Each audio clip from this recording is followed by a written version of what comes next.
जम्मू कश्मीर में बीजेपी के प्रभारी राम माधव ने दावा किया है कि इस बार विधानसभा चुनाव में बीजेपी कश्मीर घाटी में खाता जरूर खोलेगी। उन्होंने कहा कि कांग्रेस का यहां से सफाया तय है और उससे गठबंधन करने वाली नेशनल कॉन्फ्रेंस को भी इसका खमियाजा भुगतना पड़ेगा। ये एक समय होता था जम्मू कश्मीर में बीजेपी को बहुत ज्यादा लोग स्वीकार नहीं करेंगे, ऐसा लोग कहते थे। आज स्थिति बिल्कुल उसके विपरीत है। लोग अच्छी तरह बीजेपी की बातें सुनना चाहते हैं, समझना चाहते हैं। हमें पूरा कॉन्फिडेंस है कि इस चुनाव में हम इस राज्य में हमारा खाता खोलेंगे। बीजेपी के भी कुछ उम्मीदवार सफल होकर असेंबली में प्रवेश करेंगे। देखो भाई, कांग्रेस पार्टी पर मैं ज्यादा वक्त बर्बाद करना नहीं चाहता। वो पार्टी इस राज्य में कोई अस्तित्व में रहने वाली पार्टी नहीं है। इस चुनाव के बाद साफ होगा कि जो एनसी के पीठ पर सवार करके आगे आने का प्रयास उस पार्टी ने किया, उसके चलते ना उस पार्टी का तो खत्म होना तो तय ही है, पर उसका जो भुगतना है वो एनसी को भी भुगतना पड़ेगा। अब आपको बता दें कि जम्मू कश्मीर में बीजेपी कैसे युवाओं और महिला वोटरों पर सबसे ज्यादा फोकस कर रही है।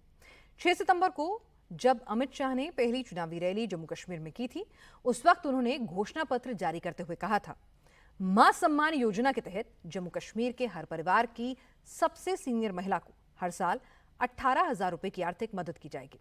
महिला सेल्फ हेल्प ग्रुप के लिए बीजेपी ने बड़ा ऐलान किया है। उनका लोन जो है वो माफ किया जाएगा।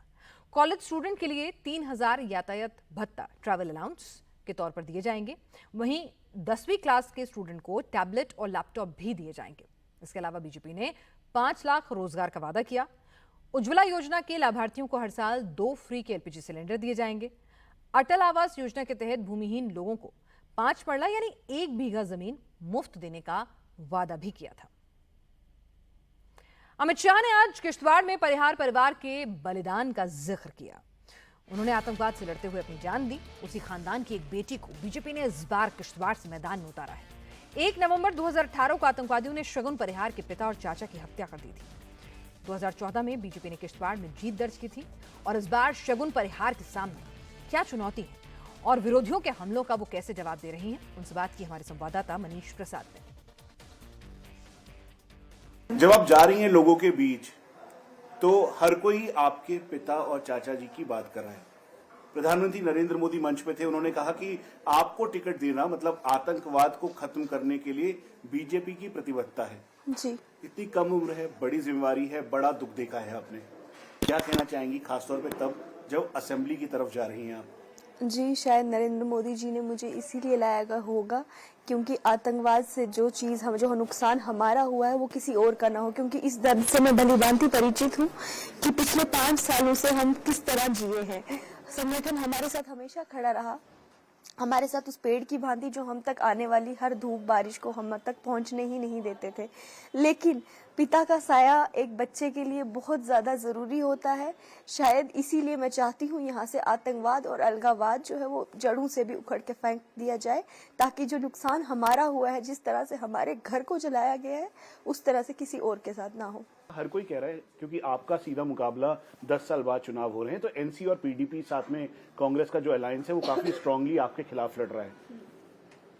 आप कह रही हैं कि पैसे बांट रहे हैं, क्या ये प्रतिस्पर्धा है आपके साथ या फिर उनका माइंडसेट ऐसा है? आप किन मुद्दों को लेकर जनता के बीच जा रही हैं और ऐसे क्या कहना चाहेंगे आप?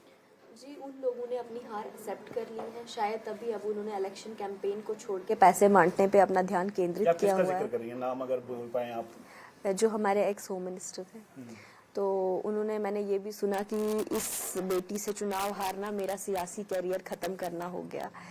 तो अब इसमें मैं क्या ही कह सकती हूँ। मैं सिर्फ जनता की सेवा करने निकली हूँ और जब तक मैं अब जिंदा हूँ, अगर मुझे परमात्मा ने इस चीज के लिए चुना है कि मैंने जनता के काम करने हैं, तो मेरी हमेशा यही कोशिश कर रहेगी कि मैं अपनी किश्तवाड़ कॉन्स्टिट्यूएंसी के हर एक इंसान को सेटिस्फाई करने की पूरी कोशिश करूंगी। यहाँ पर देश हित, क्योंकि मैंने देखा जहाँ पे आप मंच पे थी तो उस दौरान देश हित की बातें लिखी थी, आर्टिकल 370 के एब्रोगेशन का जिक्र था, पीओके का जिक्र था, राम मंदिर का जिक्र था। आपके लिए क्या मुद्दे हैं किश्तवाड़ में? मेरे लिए किश्तवाड़ में यही मुद्दा है कि यहाँ पे जो है हमारे ग्रामीण क्षेत्र हैं, उनको विकास से कोसों दूर रखा गया है और ये पिछली सरकारों की वजह से है। तो मेरी सबसे पहले यही कोशिश रहेगी कि वहाँ पे रोड्स नहीं है। मैं हैरान होती हूँ कि वो गांव के लोग 5-5, 6-6 घंटे रेगुलर कैसे चलते हैं। तो सबसे पहली कोशिश मेरी यही रहेगी, हमारे कुंतवाड़ा, हमारे दच्छन, हमारे पलमाड़ में तो काफी हद तक डेवलपमेंट हो चुकी है, लेकिन जिन लोगों ने, ये जो सरूरी साहब है, इन्होंने कुंतवाड़ा वालों को ये कहा कि मैं नींबू की तरह निचोड़ दूंगा।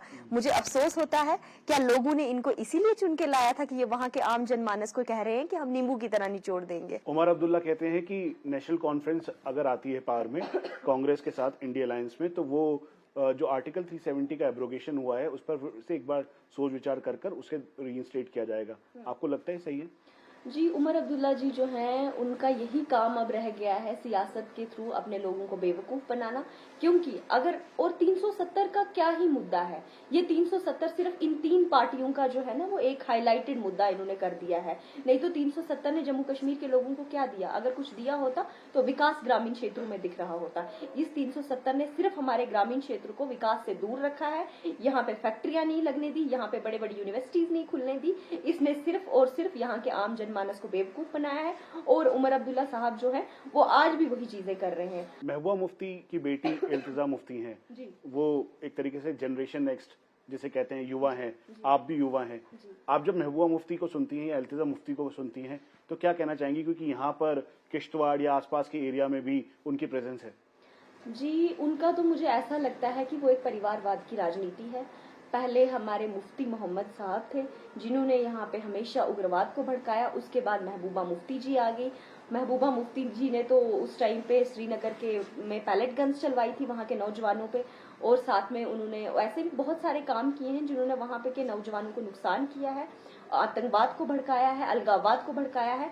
वो महबूबा मुफ्ती जो ये कहती थी 370 टूटने के बाद यहाँ कोई झंडा उठाने वाला नहीं रहेगा, इस बार का 15 अगस्त इस बात की जीती जागती मिसाल है कि 15 अगस्त इस बार दिवाली से ज्यादा जश्न से मनाया गया।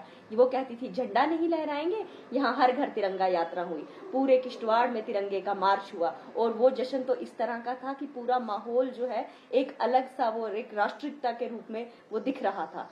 तो और बाकी उनकी बेटी का तो मैं क्या कहूँ, वो सियासत में नई आई है, तो शायद उन्हें ग्राउंड लेवल की उतनी जानकारी नहीं है, तो वो कुछ भी कह सकती हैं, क्या कह सकते हैं। अच्छा, जब आप इंडिया अलायंस देखती हैं तो एक तरफ उमर अब्दुल्ला है तो राहुल गांधी भी हैं, तो राहुल गांधी की आपने बहुत सारे जो स्पीचेस हैं वो सुनी होंगी, क्या कहना है इन पे, इस बात पे आपका?